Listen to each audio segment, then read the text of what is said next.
Assalamualaikum warahmatullahi wabarakatuh. Perkenalkan, Muhammad Riko Sampanaji. Saya Weni Audia Meka. Saya Sri Wahyuni dari Teknik Sudia Komariah. dari Elma Mahmani. Saya Putri Adinda Prasetya Diska. Ya, Medi Hartono. Saya Siti Hadijah Ya, dari kelompok 1. Dari kelompok 1. Kelompok 1. Dari kelompok 1. Dari kelompok 1. Dari kelompok 1. Menjelaskan tentang latar belakang, yaitu tentang lintas budaya. Apa sih lintas budaya itu?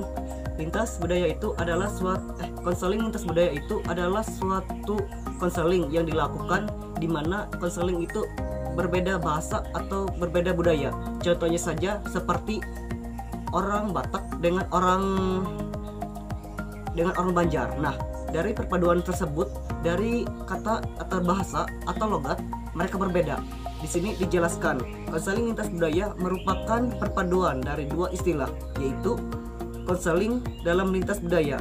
Secara singkat, konseling lintas budaya dapat diartikan konseling yang dilakukan dalam ruang lingkup dan setting budaya yang berbeda. Dengan kata lain, konseling dan klien yang berasal dari latar belakang budaya yang berbeda. Nah, seperti contoh saya tadi, latar belakangnya berbeda, artinya kita ini melakukan konseling secara tidak tahu orang ini dari mana atau orang itu dari mana.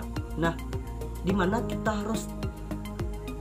harus mempersamakan atau kita harus dapat berbaik hati atau mengikuti apa yang diinginkan klien kita, sehingga kita tuh dapat lebih akrab, dapat lebih mendekati diri dengan dirinya. Nah, setelah itu penjelasan lintas budaya yang disebut juga multi budaya meningkatkan dalam Askaden 1960-an yang selanjutnya melansirkan kesadaran bangsa Amerika pada Deskaden 1980-an. Namun rupanya kesadaran itu disertai dengan kemunculan kembali sikap realisasi yang memecah belah secara meningkat. Hal ini dapat dijelaskan bahwa dibutuhkan pendekatan baru untuk kehidupan baru di abad 21. Nah, di mana pada abad 21 sekarang kita tuh lebih memberikan pendekatan, walaupun kita di beda budaya, tetapi kita tuh terus lebih mendekat satu sama lain, sehingga klien kita ini dapat lebih baik ke kita juga lebih baik dengan dia.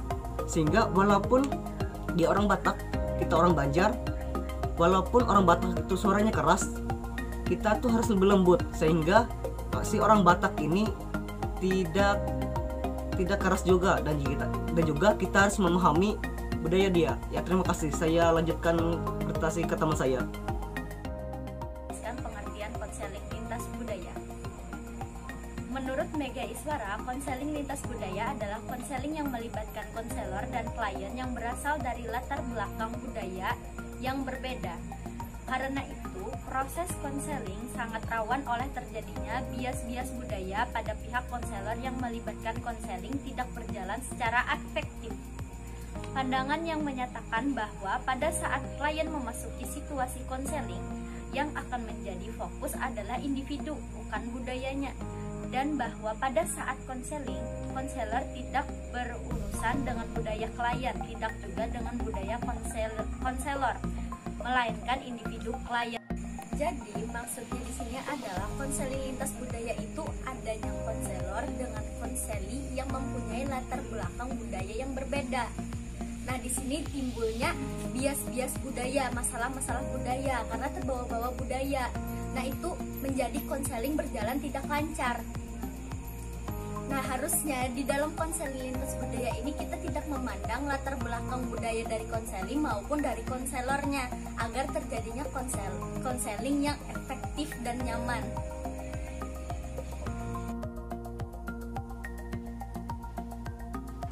Di sini saya akan menjelaskan tentang karakteristik konselor lintas budaya. Menurut Hadi Winarto tahun 2018, seorang konselor lintas budaya haruslah memiliki karakteristik seperti berikut. Yang pertama, kesadaran terhadap nilai-nilai pribadi yang dimilikinya dan asumsi-asumsi terbaru tentang perilaku manusia.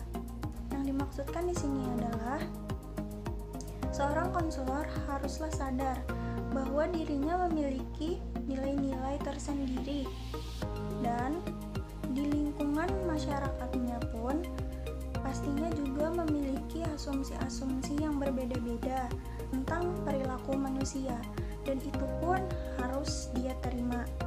Yang kedua, kesadaran memiliki nilai-nilai sendiri yang harus dijunjung tinggi. Nah, maksudnya di sini adalah seorang konselor haruslah sadar bahwa dia memiliki nilai-nilai yang ada di dalam dirinya sendiri, dan nilai-nilai yang ada di dalam dirinya sendiri itu pun harus dia junjung tinggi. Yang ketiga adalah menerima nilai-nilai yang berbeda dari klien dan mempelajarinya. Pada saat seorang konselor melakukan konseling, maka seorang konselor haruslah juga sadar bahwa kliennya juga memiliki nilai-nilai tersendiri yang ada di dalam dirinya, yang pastinya juga nilai-nilai tersebut berbeda dengan dirinya. Oleh karena itu, seorang konselor haruslah menerima perbedaan antara nilai-nilai yang ada pada diri orang lain itu dengan nilai-nilai yang ada pada dirinya, dan seorang konselor pun harus mempelajari perbedaan yang ada pada konselingnya tersebut.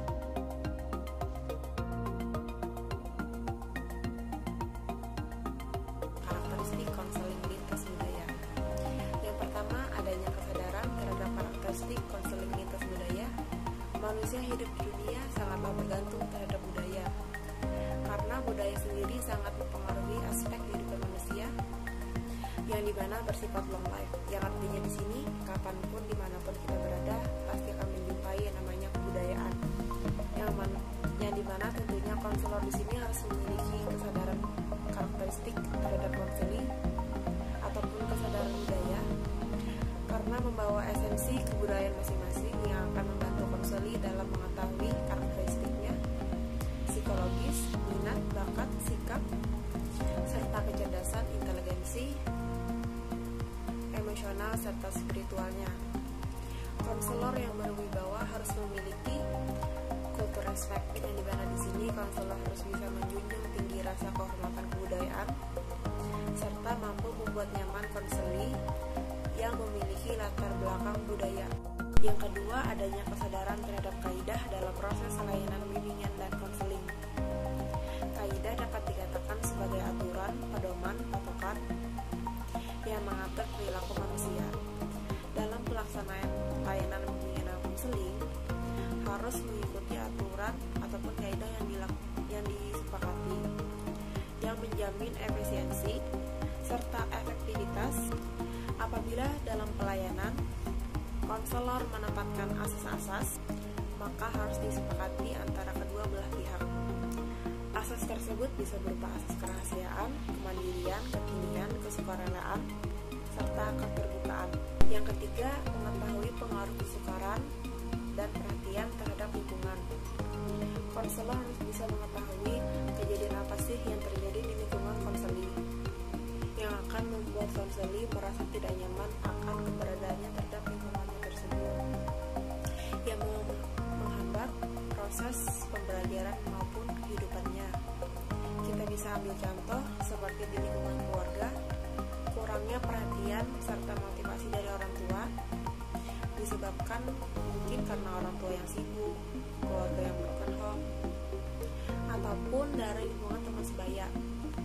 Mungkin ia merasa dikucilkan, diolok-olok oleh teman sebayanya yang tidak memiliki hubungan keluarga yang bahagia seperti teman-teman lainnya. Lanjutkan penjelasan dari teman saya, yaitu tentang karakteristik konselor lintas budaya. Poin yang selanjutnya yaitu tanggap terhadap perbedaan yang berpotensi menghambat proses konseling. Nah, yang dimaksud di sini adalah misalnya si konselor dan si konseling mempunyai budaya yang berbeda, dan perbedaan itu dapat menghambat proses konseling nanti. Nah, maka di sini konselor harus tanggap dalam mencari solusi agar tidak ada hal yang menghambat saat proses konseling nanti. Poin yang selanjutnya yaitu tidak boleh mendorong klien untuk memahami budaya dan nilai-nilai yang dimiliki konselor. Nah, yang dimaksud di sini adalah konselor tidak bisa memaksa klien untuk mengikuti atau menyesuaikan mempunyai budaya yang berbeda dengan klien. Nah, justru di sini konselorlah yang menyesuaikan diri dengan si klien, menyesuaikan dengan budaya dan nilai-nilai yang dimiliki oleh konselingnya. Sekian dari saya, terima kasih. Tujuan dari konselor lintas budaya, di mana kita sudah mengetahui bahwa tujuan konselor adalah membantu konselornya untuk menyelesaikan masalahnya. Nah, bagaimana sih tujuan konselor dalam lintas budaya? Untuk memahami konselor, untuk memahami budaya-budaya yang berbeda-beda dari konselingnya, untuk menyelesaikan masalah, untuk membantu menyelesaikan masalah konselingnya. Nah, maka dari itu konselor harus memahami nilai-nilai pribadi serta asumsi tentang perilaku manusia dan mengenali bahwa tiap manusia itu berbeda. Nah, jadi konselor di sini harus mengetahui bagaimana konselingnya bersikap, mengambil keputusan ketika ada masalah, dan bagaimana cara konselingnya menyikapi ketika diberikan arahan oleh konselornya. Yang kedua, sadar bahwa tidak ada teori konseling yang netral secara politik dan moral. Nah, konselor harus menyadari bahwa teori konseling tidak terlepas dari moral dan politiknya, di mana konselor harus dapat menyesuaikan dan memilih teori mana yang cocok untuk membantu konselingnya untuk menyelesaikan masalahnya. Yang ketiga, konselor harus memahami bahwa kekuatan sosial politik akan mempengaruhi dan akan menajamkan perbedaan budaya dan kelompok. Nah, konselor harus memahami dan melihat perbedaan antara kelompok dan anggota lain dalam berbagai macam latar belakangnya, sehingga perbedaan politik dari anggota kelompok yang lainnya, sehingga konselor bisa melihat dan menyesuaikan dan mengetahui bahwa dengan siapa dia akan berhadapan. Nah, itu dulu dari saya. Selanjutnya akan dilanjutkan oleh teman saya. Nah, di sini saya akan melanjutkan penjelasan dari teman saya, yaitu tentang tujuan konselor lintas budaya pada bagian keempat. Dapat berbagi pandangan tentang dunia konseli dan tidak tertutup. Konselor yang efektif adalah konselor yang mampu menginterpretasikan dunia konseli sebagaimana adanya tanpa adanya interpretasi yang berlebih dari pihak konselor. Jadi maksudnya di sini adalah kita sebagai konselor harus bisa menerima dan mampu memahami pandangan dari konselor itu tersebut. Walaupun kita juga sebagai konselor pastinya juga memiliki pandangan yang berbeda. Dengan cara ini hubungan antara konseli dan konselor saling terbuka dan tidak ada yang ditutup-tutupi. Maka proses konseling ini bisa berjalan dengan lancar. Kemudian yang terakhir, jujur dalam menggunakan konseling, mempergunakan teknik keterampilannya daripada kepentingan mereka untuk membedakan pengalaman dan gaya hidup mereka. Dalam pelaksanaan konseling, satu syarat yang harus dimiliki oleh konselor adalah kejujuran. Jadi, dalam hal ini, konselor memberikan konseli untuk mengetahui apa hak dan kewajibannya, serta menerima konseli apa adanya tanpa membeda-bedakan. Dan konselor di sini memberikan teknik yang sesuai dengan permasalahan si konseli ini tersebut. Misalnya, jika konselor mempergunakan pendekatan budaya di dalam membantu konseli, maka konselor harus benar-benar mengetahui latar belakang budaya konseli dengan jelas. Terima kasih. Presentasi dari teman saya Ya, di sini di bagian slide ini ada kesimpulan. Jadi kesimpulannya, konseling lintas budaya adalah konseling yang melibatkan konselor dan klien yang berasal dari latar belakang budaya yang berbeda. Pelaksanaan konseling lintas budaya, konselor di sini membawa kliennya ke arah yang lebih baik untuk pencapaian kehidupan yang baik, sehingga individu mampu mengambil suatu keputusan dan mampu memaknai nilai-nilai yang terkandung pada dirinya. Efektivitas konselor akan bergantung pada komunikasi konselor dengan kliennya, dan konselor juga harus bisa memahami latar belakang budaya klien yang beragam, serta seorang konselor harus memiliki karakteristik. Yang pertama di sini ada kesadaran terhadap nilai-nilai pribadi, serta kesadaran memiliki nilai-nilai sendiri, menerima nilai-nilai yang berbeda dari klien dan mempelajarinya, serta kesadaran terhadap karakteristik konseling secara umum, kesadaran terhadap kaidah-kaidah dalam melaksanakan konseling, serta mengetahui pengaruh, kesukaran, dan perhatian terhadap lingkungannya. Dan yang terakhir, tanggap terhadap perbedaan yang berpotensi menghambat proses konseling, serta tidak boleh mendorong klien untuk memahami budaya dan nilai-nilai yang dimiliki konselor. Tujuan konselor lintas budaya ini adalah mengatasi masalah konseli dengan cara memahami dan mempelajari budaya konselingnya agar pelaksanaan